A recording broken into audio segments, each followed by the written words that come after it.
Every now and then I have to do a head count just to know exactly how strong we are, and I was counting up all the members of the content team earlier today. We have 40 people just in content. 40 people who are dedicated to providing content to Northeast Ohio. Among them are, thank you. I'll start with some Akron love. We have 2 reporters who are wholly focused on Akron, one of them specifically on Akron government and Summit County government. We also have 1 reporter focused on Cleveland city government. We have beat reporters who are focused on education, the environment, racial and social equity, the arts, health, criminal justice in the courts. We have reporters who are out there, all of them regardless of beats, who are also capable of doing general assignment reporting. And again, that charge is whatever we're doing, whatever we're covering, whatever stories we're reporting on, we're doing so in a way that provides context and connects with our audiences all across our 22-county listening area. Now, that's just radio, but of course I mentioned we're a PBS affiliate. We're much more than just radio. We're multi-platform. We also have a classical music service on WCLB.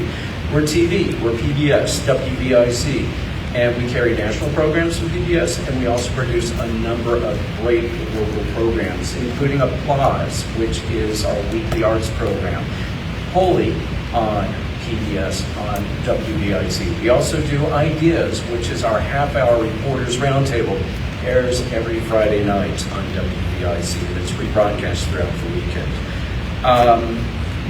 We also have an education unit, not education reporting, but an education unit that is focused on promoting K-12 learning and literacy across Northeast Ohio.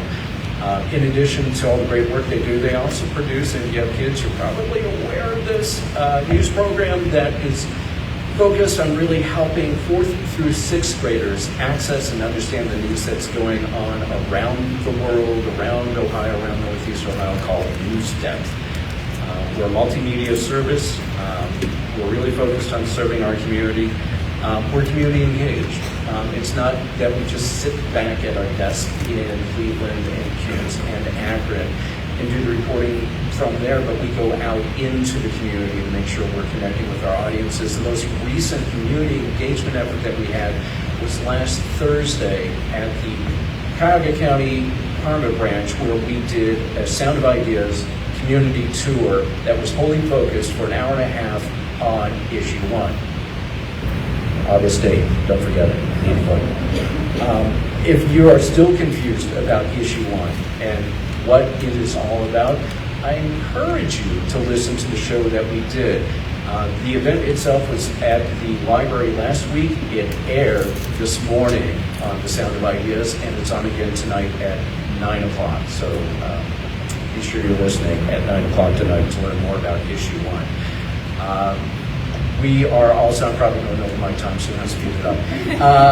So much to talk about. We're a collaborative-minded organization. We have been since I arrived at WKSU as news director in 2014. Always very open about working with media partners all across Northeast Ohio. The Akron Beacon Journal has been a great partner. We paired up on reporting projects, on stories. Most recently, there was a mayoral primary. I think we are all aware of that, where we pretty much picked our mayor since nobody's running against Councilman Malik in the November election. We partnered with the Akron Beacon Journal and the Akron Press Club to do a series of polls and also 2 debates, which we also broadcast both on radio and on TV. So it's all a demonstration of our commitment to serving Akron and our belief in working with partners to help better serve our audiences. A little bit about me quickly. I began in radio in college. I got bit by the bug early. I cut my teeth really learning in professional newsrooms in New York City after graduating, and as I mentioned, I've been in Northeast Ohio since 2014 as news director at WKSU, and then with the merger with Ideastream Public Media, now as deputy editor for news. My focus is on working and making sure that news is properly covered in Akron, Canton, Kenton, parts south of our broadcast area. We have another deputy editor for news. He's focused on Cleveland and parts north of our broadcast area. So we have the depth to ensure that we are hopefully properly serving the area with the news and information needs that we need. And I don't know if I'm talking about that. So I'll pass the mic on. Thank you. Well, good afternoon. My name is Rita McNeil Danish, and I am the CEO of Signal Ohio. And Signal Ohio is an organization that actually just launched last year. We launched with our first newsroom in Cleveland, where we currently have 9 reporters working, in addition to our management team, the editors and the managing editor.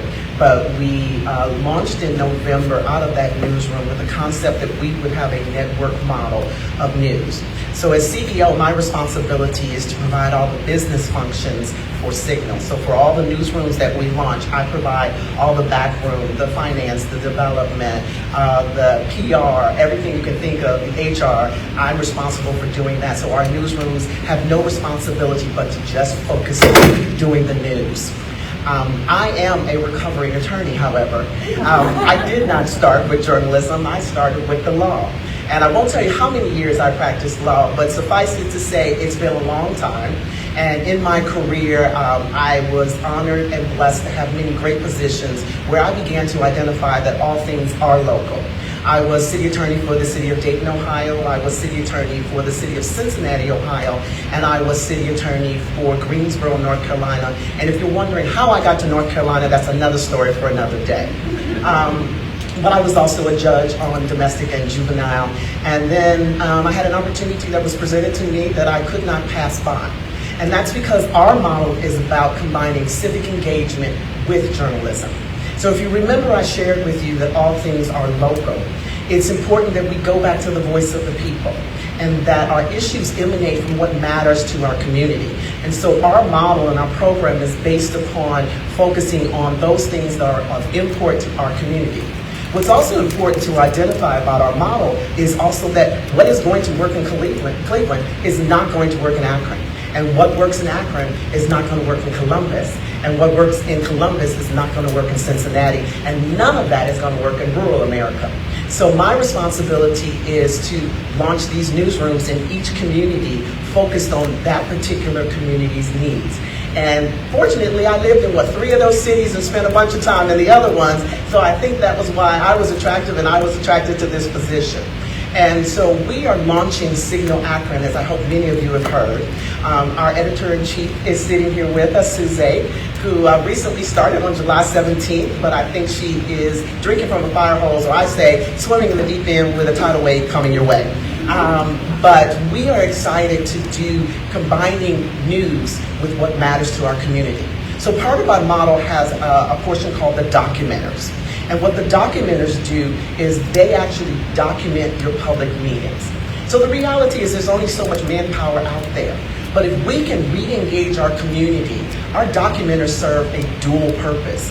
They go and they document those meetings and they share that information that generates up to our editorial team and oftentimes becomes a story. But also, it has a civic engagement component.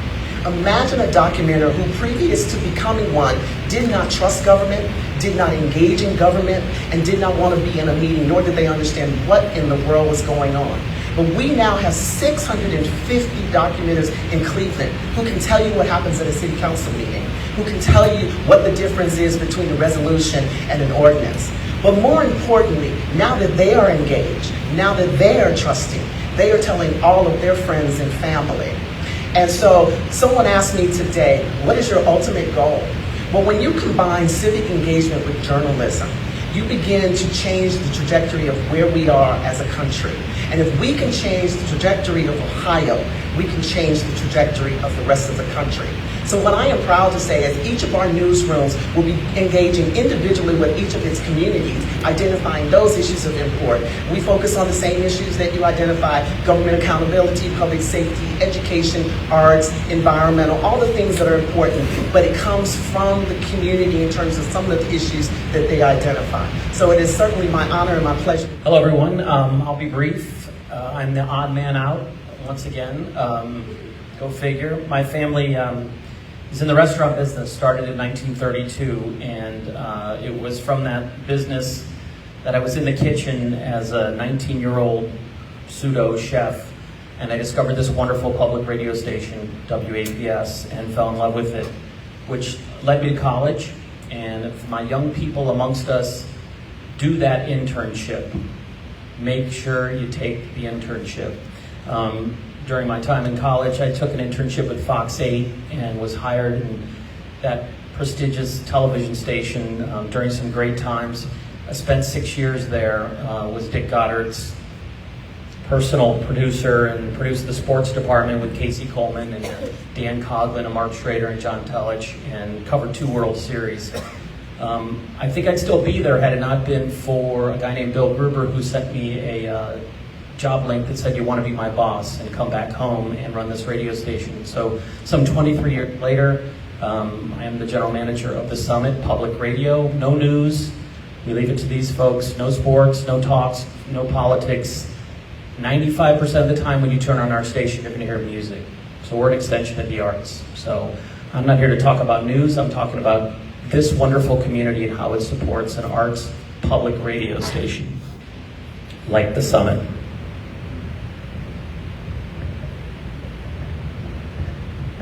Thank you all so very much. All right, we'll dive right in, and kudos to hopefully Jody, who's live. Hopefully, I don't know Jody. Kudos to you, Jody Constant, our community investment committee chair. She is a journalist, and so she helped frame these questions. And she couldn't be here, but kudos to her. So we'll dive right in. So for her, the obvious question was, why is local media essential? A strong local media essential, and then, based on some of what you've shared, expand on what it does for an informed citizenry, an engaged citizenry, and for local democracy. How many sources are there for national reporting? It's everywhere. It's almost ubiquitous. But when it comes to local, to keeping tabs on what's going on in our cities, in our towns, in our communities, in our neighborhoods, who's looking at that? We are. There aren't that many of us. There's the critical need right there. We, as journalists, are keeping an eye on what's going on. And in fact, something I was reminded of 6-7 years ago when the Trump administration had just come in, there was a media session at Kent State University. There were a number of people from local media professionals who were bemoaning how we were all being lambasted by the then new president, calling us liars, calling us purveyors of fake news. And I think it was Connie Schultz, who was one of the panelists, who said, there's nothing to be ashamed of what's going on here. There's something to be proud of. Remember, we are watchdogs for the people. And as local journalists, we are your watchdogs. We're the ones keeping the eye on things. Despite the efforts, even these days, of politicians who are trying their best to hide from what we're doing, we're the ones keeping an eye on them and holding them accountable for your sake. So that is the value of local reporting. That's the value of local journalists who live in your communities, who report on your communities, who keep an eye on what's going on in our communities. Well, the lawyer in me is going to go to, where is the evidence? What do the people say? What have we learned? So before we launched Signal in Ohio, an organization called the American Journalism Project, AJP, did research for almost a year to identify, would it work here? Is it important here? Is it needed here? And as a result of their research, they learned several things. One, there are a number of news deserts where people just aren't getting news. And I think there's one thing that we can all agree on, is that information is power. And without that information, you have no power. You're not able to make the decisions you need to make in your daily life because you are lacking that information that is so greatly needed. And so what local news does for you is it gives you that information that empowers you as an individual and empowers our community. AJP also did a survey of 5,000 random individuals in many of our communities outside of Ohio. And what they learned was that people do want more local news and that they're tired of the national news because they can't do anything about that. But we can fix what's going on in our own communities. That people want a shared and trusted source of facts. And who knows that best than those of us in the local community? People want the full story. People want to know about decisions. And people want to be informed and educated about the things that they have to make basic decisions on in their daily life. People want to see themselves in the news. They want to be reflected and understand that news understands them and that they understand the news. And people want the news to meet them where they are. And so one of the important premises of doing the local news is making sure that you meet the people where they are. You understand where they are. And so even if they are illiterate, then you provide the news to them in a means by which they can understand it. Or if they speak a different language, then you have translation so they can have that. So I think local news re-engages people back into getting the information to make decisions that they need to for their daily lives, and then causes them ultimately to want to re-engage and care about tomorrow. How many of you out there were ever in a band or played an instrument?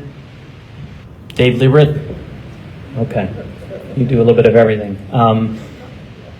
So the Summit shines a light on those artists. We've got a channel called the 330 where people don't lose that dream. Cleveland, Akron, Canton, Youngstown bands played 24/7, 365.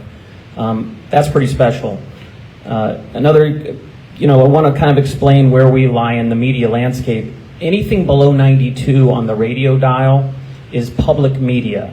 So that means that the FCC at one time carved out that airwave space for educational content, whether that's the arts or news. So below 92 on the radio dial serves as public media. So statistics, 15,000 radio stations in the country. And of those 15,000, there's about 1,000 NPR stations. And of those, there's about 35 like the Summit in communities like New York City, like Minneapolis, Baltimore, San Francisco, some other places where you've got a very hip, urbane community that you can reach out to. So we're very fortunate to have a station like this one that keys in on local music and is there 24/7, 365.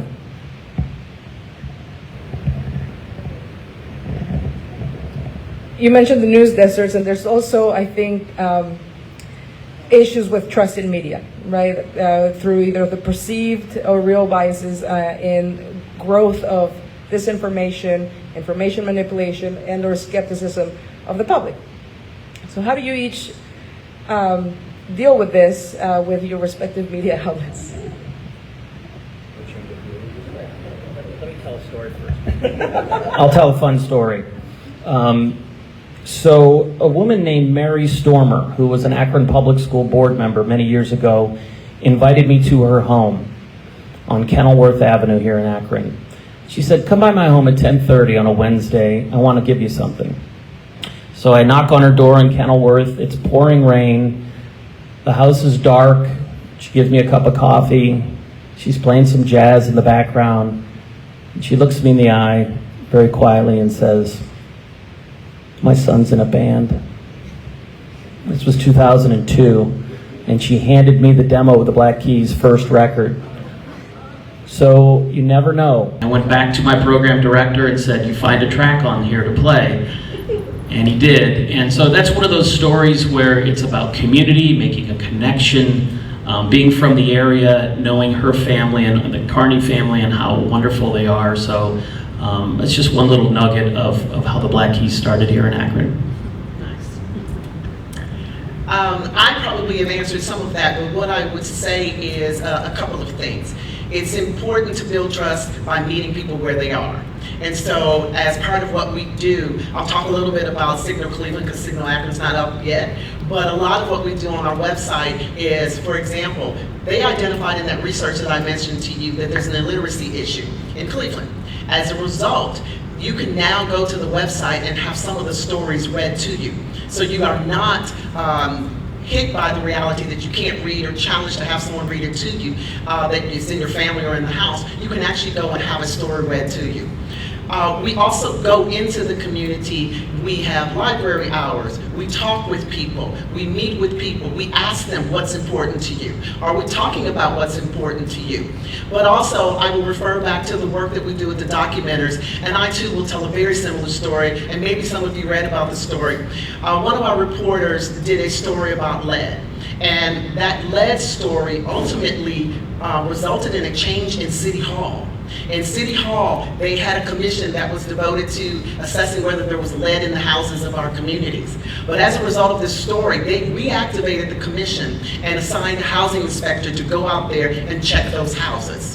So when you talk about building trust, you're doing things that matter to people and you're addressing the problem. And so suddenly the thought that no one cares about me starts to change. And that's a building relationship. And so through the stories that we do, through our outreach that we do, through the documenters, but also making sure that everybody has accessibility. We don't have a paywall. We share our stories with everyone so anybody can republish our stories. So we are concerned about making sure that news gets into the community. I have to give a shout out to Mike Shearer over there because I think what's most important is when Mike and I first met, Mike said to me ultimately, you know what, Rita? It's not competition. It's making sure that everybody in our community gets news. And however they choose to get it, that's what matters.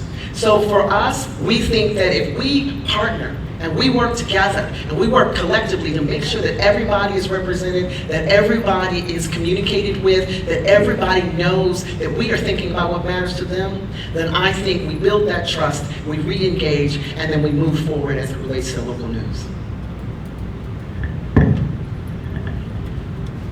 I think there are two facets that contribute to building trust, to reestablishing trust.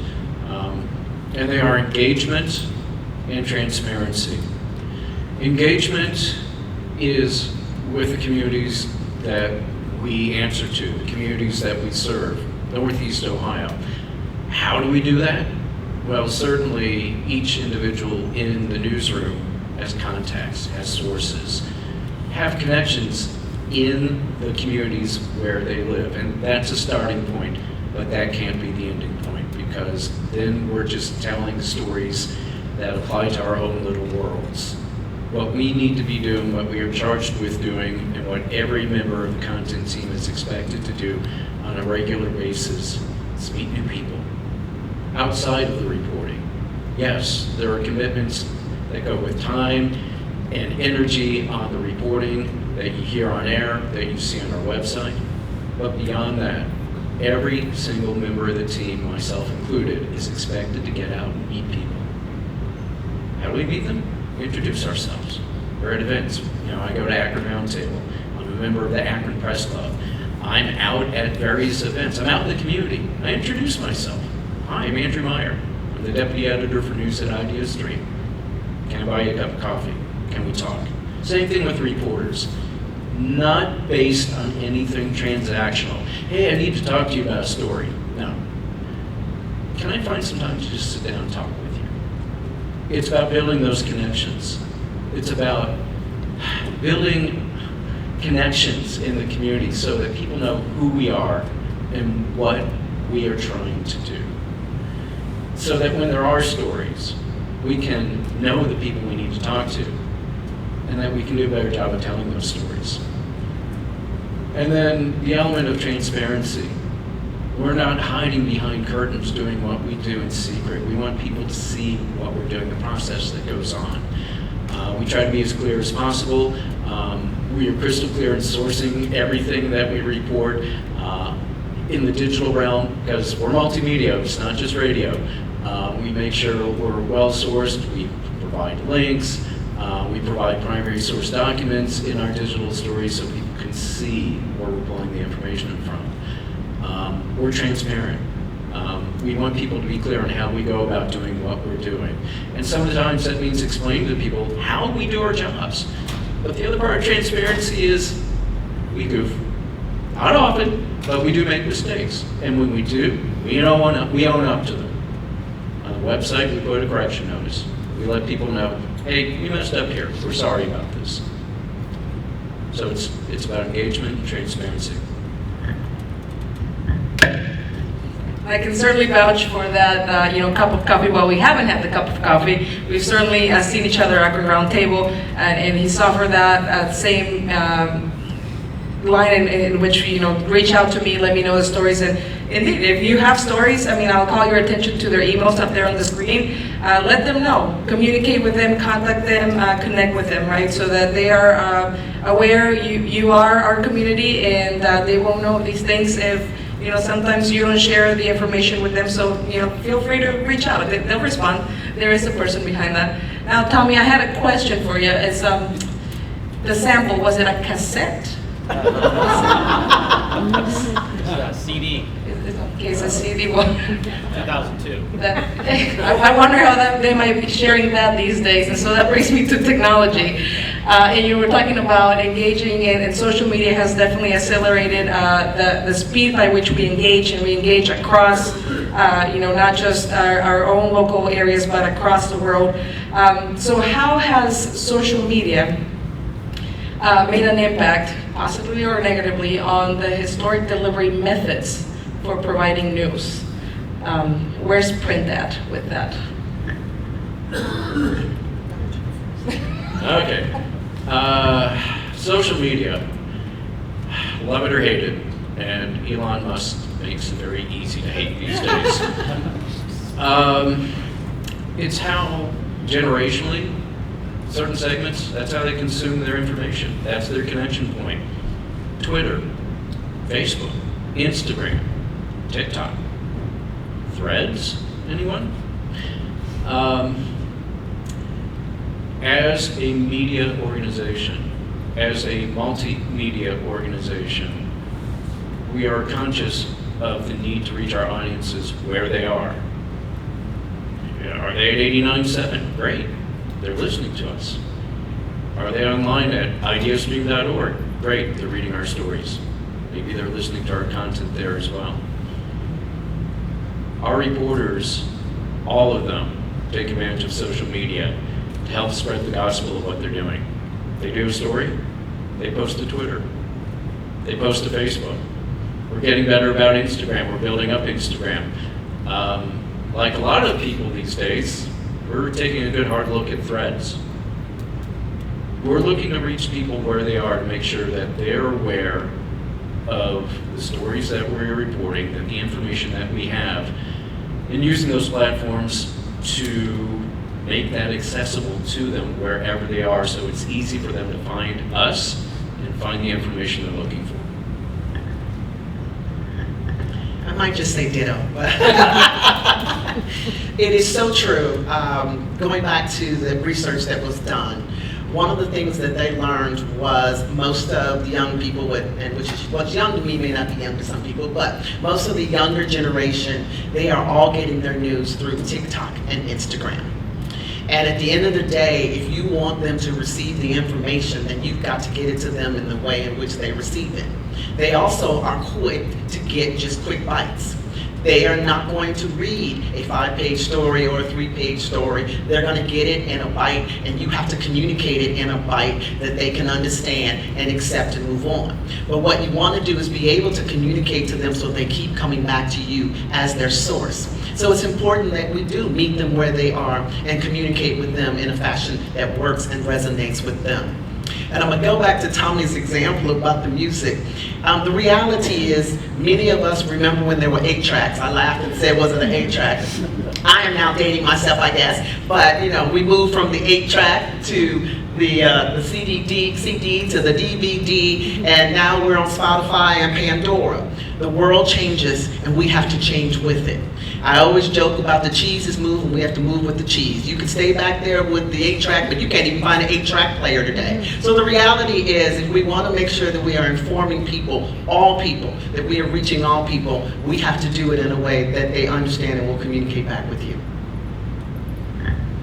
Nearly half of our listenerships comes from the app and streaming. So people can listen. A lot of people have left Akron, and they tell us time and time again they stay in touch with this community through listening through our app wherever they live in the world. So technology has played a role, certainly in the radio station. We do all the social media pieces, but I think this is a good example.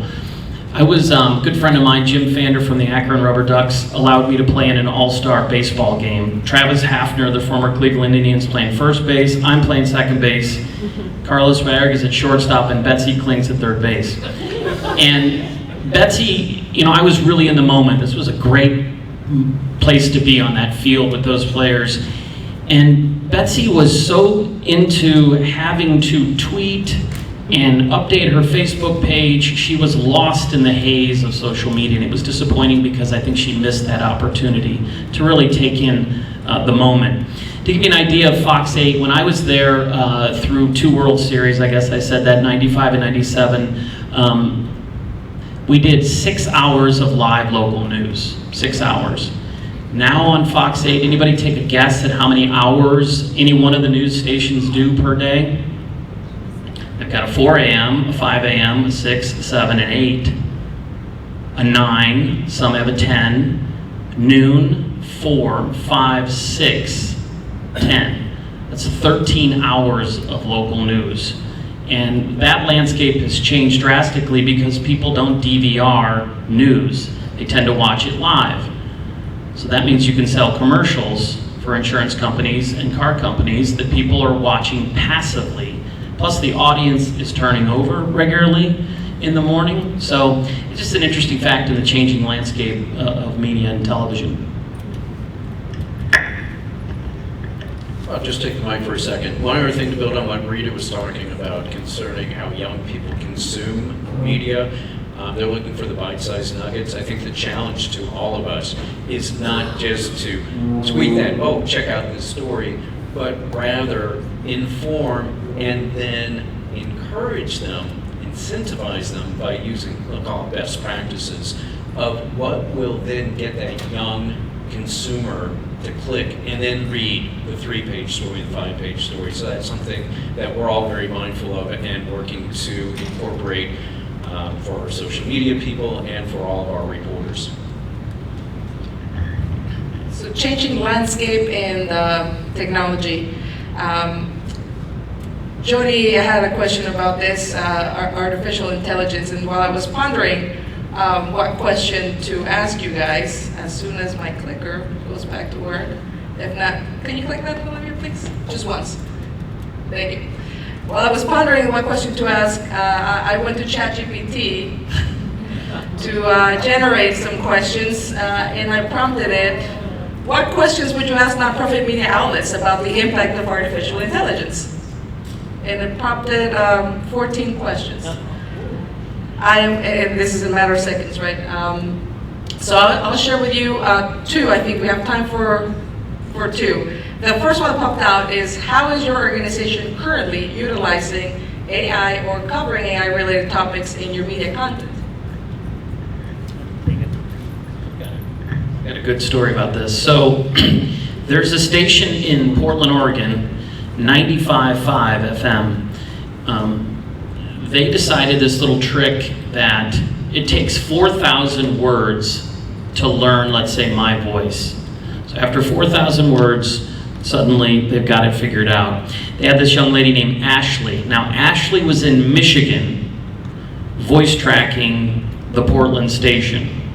So she's not in Portland, she's in Michigan. They took her and called it AI Ashley. It learned her voice, it back announced the songs, and took over the DJ process. Pretty amazing. They're the first station in the country to do this. AI is also, I think the Grammy Awards have said, I think they gave it the thumbs up that if you have an AI song, that you can still win a Grammy. I know that YouTube's contemplating this. It's a huge source of conversation at our radio station. It's definitely top of mind. I would say that AI is a resource. I would say that the reporters from time to time will use AI, but it is not a replacement for people. And when I was sharing with you some of the results from the 5,000 person survey, one of the things they said is people want journalists to ask their questions. And so you can't replace that engagement and that interaction between the journalist and the individual with AI. So much like when I was a young law student and I would have to write something and I'd have multiple sources that I would be looking at, I think that AI is a resource and a source for consideration, but it is not going to replace the reality of the work that we have to do. And so it has a valuable place. I think we have to recognize and respect its place, but also understand that it has pluses and minuses, and make sure you don't get caught up in that. I'm going to sound very similar to what Rita just said. AI is a tool. It's a resource. It is not a primary resource, just like Wikipedia isn't a primary resource. It can be a tool, and we are exploring what our policies will be for AI newsrooms. And when we do use them, if we use them, there'll be full transparency on this. But there's one thing that AI can't replace, which is our reporters in communities directly interacting with the people who are out there, full stop. Thanks, Andrea. So I'll direct you to the second to last question. I forgot I was actually prompted 15. And I also did like how at the bottom it tells you, remember that they base your questions off of their specific focus, based on their actually expertise. You might use these questions differently. So you get coached through it too. So I was really impressed by question number 14 here, especially as it relates to our focus, right, and our work under the diversity, equity, inclusion umbrella. So ChatGPT said that I should ask this question: how does your nonprofit media outlet strive to engage with diverse voices and perspectives in discussions about AI's impact on marginalized communities and underrepresented groups? That's a hard one.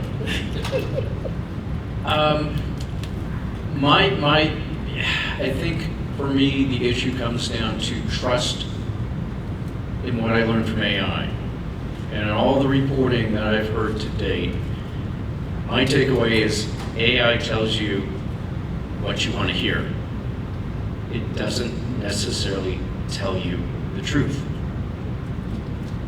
I'm not sure I can trust that in terms of informing how we would properly cover, how that would affect how we cover the broad expanse of diverse communities that we need to serve. I actually think I'm going to even go further back and say that we all remember COVID, although it seems like a little bit of a faint memory. We remember COVID. And we remember when suddenly kids were sent home to do school, but they didn't have computers. So I would say, how do we have a conversation about AI with people who don't have computers or who don't have internet? That doesn't mean that we don't ultimately get there, but I think sometimes we have to crawl before we walk.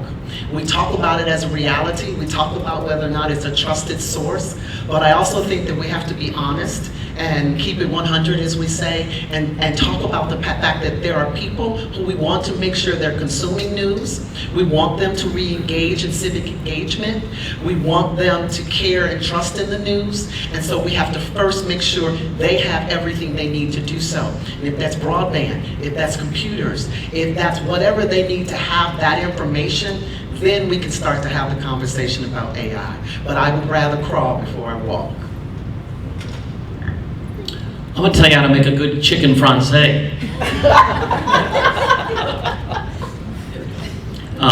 So the other night I had asparagus, some cooked bacon, red pepper and something else, and I went into Chat GPT and said, I have asparagus, a red pepper, some old bacon, cooked bacon, and it came up, and cheese. And it came up with a wonderful recipe. That's like really the extent of how I've used this. It's interesting to just talk into this thing, tell them what you have in the refrigerator, and kind of see what it creates. So the world awaits. And as we wait, let's give it back to you all here in the audience. Any questions from the audience, please?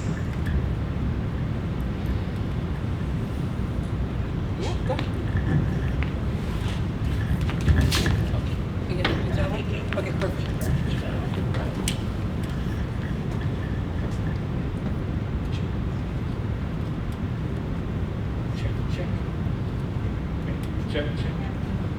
Check. Okay, it's on now. Sorry.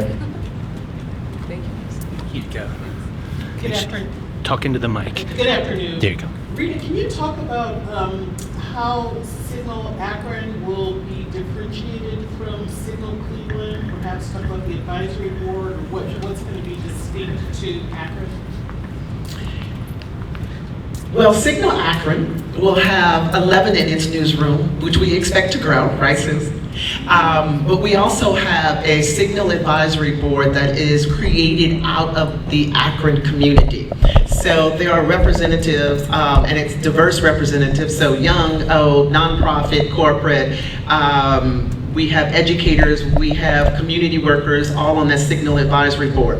And the role of the Signal Advisory Board is to work with the editor-in-chief, in many ways be the eyes and ears and give a perspective. Saw that story, didn't like that story. Saw that story, that was a great story, run more stories like that. Or give feedback, let's do more in education. Or let's not do so much in education, but they will be the eyes and ears and an advisor, if you will, to the editor-in-chief. Cleveland doesn't have that. And I will tell you, spending time in both cities, they're both very different. Your communities are very different. And so Signal Akron will be representative of this community. There are issues here that need addressing. You have a mayor-elect because he'll be elected even though he wasn't elected in November. I mean, you have a system that is very different. And so Signal Akron will deal with those issues. We will have business people on the ground. You will have reporters on the ground covering a variety of issues. And you will also have documenters like Cleveland, but obviously it's going to be a totally different group of individuals dealing with the community issues and needs that are here.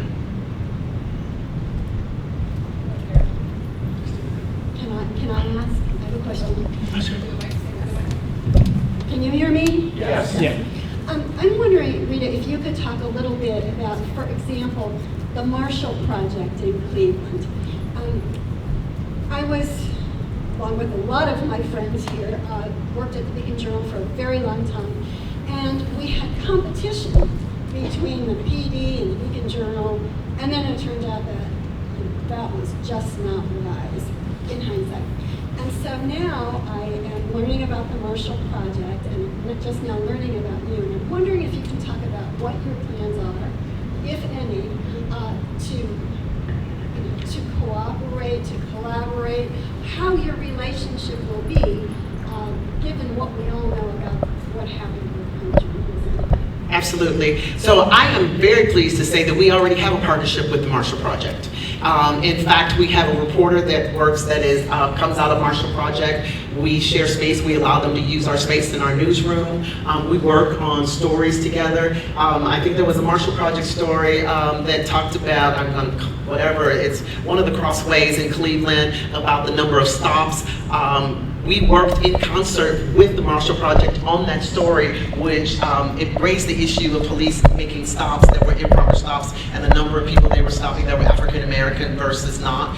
And so that was a partnership between Signal and Marshall Project. So what we have striven to do as an organization overall is create all kinds of partnerships. So in fact, we have a partnership with WOVU, which is one of the radio stations in Cleveland. So what we're striving to do is make sure that we can get that news out, but we're so focused on that partnership is important. Remembering that what I said in the beginning is it's just about getting that information and news out. So we work hand in hand with them and other organizations like WAVU and hope to do the same thing here in Akron. Can I follow up? Yes, you can, I guess.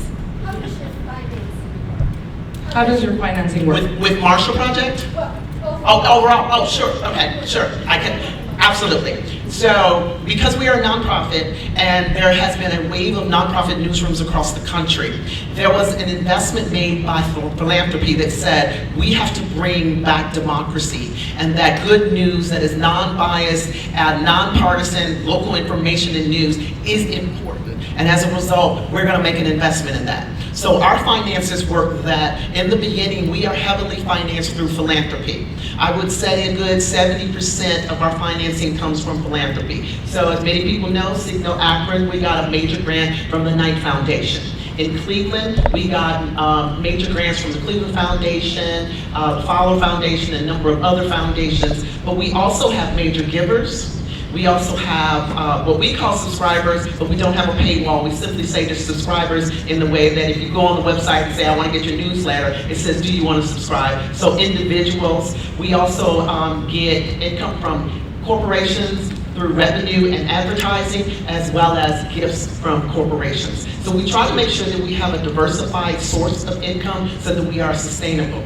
The expectation is over the years that the philanthropy will be decreased. So we realize that philanthropy can't sustain us forever. And so philanthropy basically gives us a leg up, helps us get started, while we then begin to educate, enlighten, and cultivate, and let people know, one, we are providing you with that good local news and information that is so needed. And if we are giving you what you need, then you will likewise give us back what we need to continue to give you that good news. So we hope that over time, as philanthropy decreases, we will have major gifts from individuals, major gifts from corporations. But the truth is, as we build our individual subscribers, or those who come to our website or get our newsletters, they may decide that, you know what, I'm gonna give you $5 a month for the rest of the year. I'm going to give you $10 a month. And what it says is we have a quid pro quo relationship, and we are giving you something back. And then that is important enough to say, to maintain our democracy. So let's keep doing it, and I'll give it to you. So that's how we do it.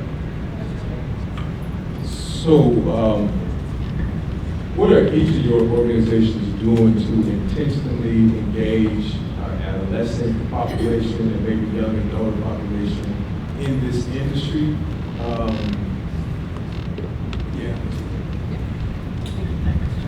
When you say in the industry, to get them into the media, the future of journalism, one of the things that we do at Ideastream is we have a robust internship program.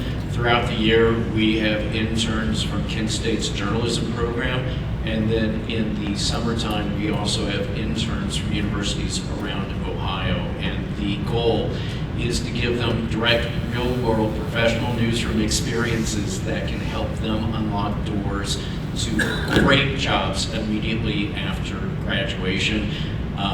Sue is shaking her head in the front row. I'm trying to think of how many Kent State alums are recent grads at that who are in our newsroom right now. Anna Huntsman, Abigail Botar, Zaria Johnson, Gabe Kramer, I can go on and on and on. But it's important to provide that pathway so that there are opportunities to encourage that next generation of journalists from all communities to give them that pathway into the profession.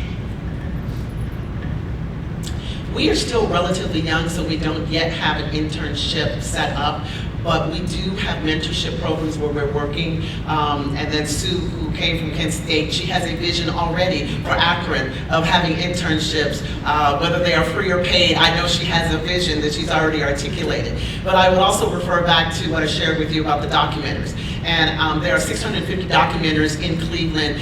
There's one from every zip code. They are from every age group. They are young, they are old, they are black, they are white, they're Hispanic. We are making sure that those documenters are representative of everything. And so that's a great opportunity. And in fact, some of our documenters become reporters. And so it is also a pipeline, not an intentional one, because not everybody wants to be a reporter, but it becomes an opportunity. They get the bug, they get excited, they realize that there's something there, and they want to become a reporter. And then ideally, we will have the internship set up. We're a little different. We've been around 47 years, so we've got more of a history. We accept Akron Public School interns only, primarily from Elliott Community Learning Center. They are the voices on the 330, our local music channel. They also do segments that we use called the 330 Spotlight, where they do the research of a local band, talk to that band, and learn how to video edit and audio edit those pieces together. So, and we have something called the 330 Next, which is the formal launch of the program now that was just funded today by the Ohio Arts Council, we're proud to say. That will be a permanent part of the radio station, reaching out to the younger population that we serve. Hi, I have a question for Ms. Danish. Would you please let us know what your screening, selection, and training process is like for the reporters? Well, the reporters or the documenters? Documenters. Okay. So if you apply to be a documenter, you go through a training process that is facilitated. So let me back up for a second and say Documenters is a program that emanates out of the City Bureau in Chicago. And so they have a set curriculum that you have to go through, and there's an education that you go through in terms of how do you do the true documenting to be clear and distinguished from being a journalist, if you will. And so what we do is someone can apply from the community and say, I want to be a documenter. And we look at the information, and we typically, if they say they are interested, then they get into a rotation, but they cannot get into that rotation until they go through training. But what's most notable is it doesn't stop with just they decide to document a story that or a meeting that occurs.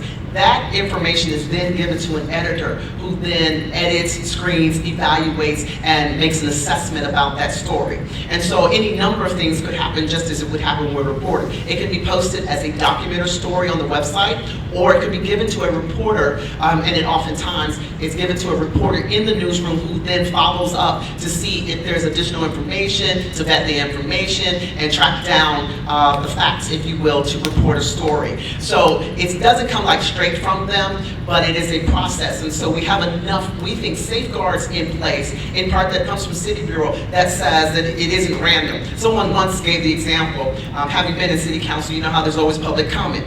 What if someone who does public comment decides to become a documenter, and then you always hear their random thoughts? Well, the truth of the matter is that's why you have those editors there, because they're going to screen it out. But then also, you don't get to document everything. It's a rotation. So you're given an assignment, and you don't always get to go. If you say, I want to go to Akron City Hall, you don't always get to go to Akron City Hall. You might have to go to the Board of Education. So we put a number of things in place to make sure that you don't have, things go kind of crazy.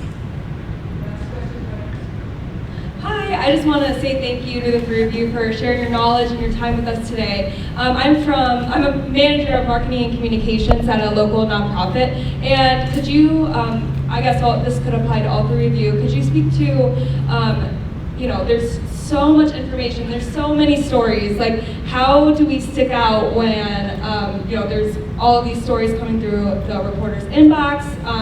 If we have something that's huge in our minds, like how do we pitch that the right way? How do we make that connection so that we're not just blasting blind seeing our stories and then it's just getting lost in the mix and we don't really have any control over that? I would say the first thing to do is make that human connection when you're not pitching something. I'll give you my card afterwards. But no, and coffee too.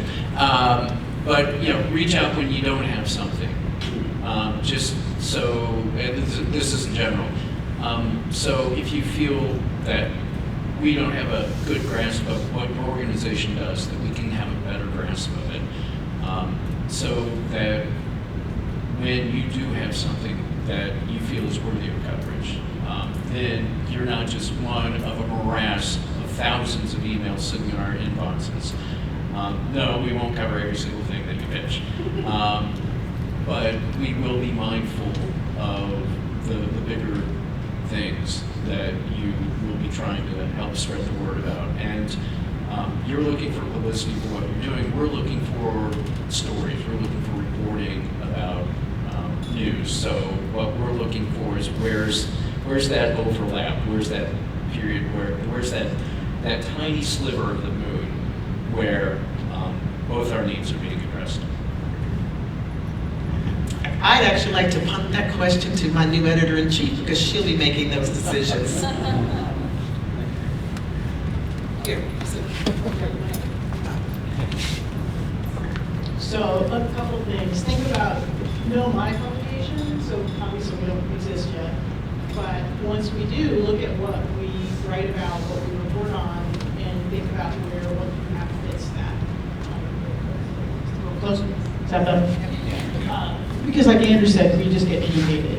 But what I will tell you is we find out about a lot of really good stories because our public relations colleagues send us that information. There's no way we would know about everything that's happening in the community that's important without that help. But just be mindful of, where does it fit? Where does your messaging fit with my audience? And our audience obviously will grow and change and evolve as we figure out where our best fit is and where to best use our resources with Signal Akron. And it's a partnership. So we can build that, and I can tell you I've had some wonderful partnerships with public relations folks in town here when I was at the Beacon Journal in years past. So those can make great stories.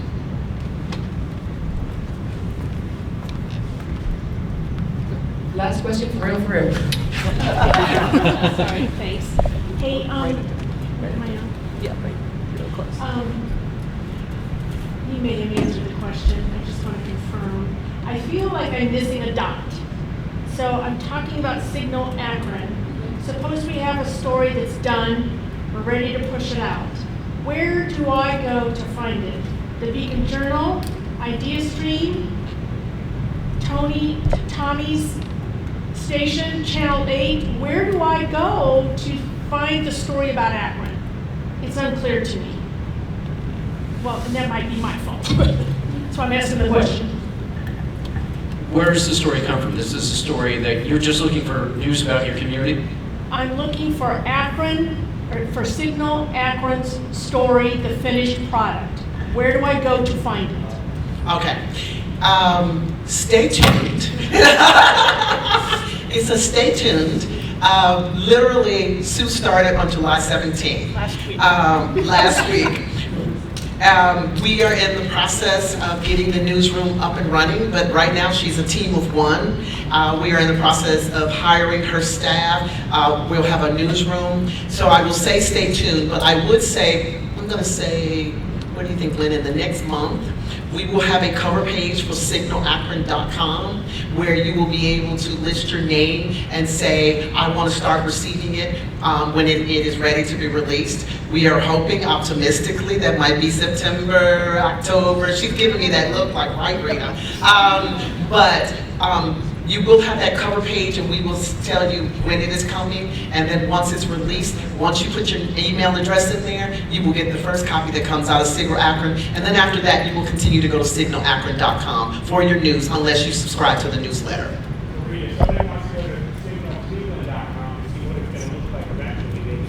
They can absolutely go to signalcleveland.com right now and take a look at it. They could also start to receive the newsletters because you're curious, you want to see what kind of news comes out. They do 5 publications a week. One's a weekly chatter. It's like a wrap-up, so you'll get a sense of what they do. But I would also say what Sue does might be totally different in terms of her team. Obviously, we will look to publish, and that will be important. But you can go to signalcleveland.com and then wait with bated breath for Signal Akron. .org. We'll also have signalakron.org, signalcleveland.org. Yes. I'm sorry. Lynn, can you stand up, Lynn? Lynn is my chief of staff. And she works for Signal Ohio. So she works for the entire organization, so she works for the CEO, me. And she has a number of roles and responsibilities, which she would say keep changing every day. But one of them is she is a key component of the Akron community. So as we are launching documenters and building on our documenters program, Lynn is going to be working in partnership with Sue to make that happen. She is key in our HR team, and then she just tries to keep me on the straight and narrow. I had to get in here to do one more plug for Ideastream. 89.7 WKSU Ideastream Public Media, find reporting for Akron and Northeast Ohio. Ideastream.org, you'll find all those stories there. We have a daily newsletter, The Frequency, and we have a weekly newsletter as well, The Frequency Week in Review, that you can sign up to. You get that in your inbox with news about what's going on in Akron and Northeast Ohio. All right, please give a round of applause for our amazing panel.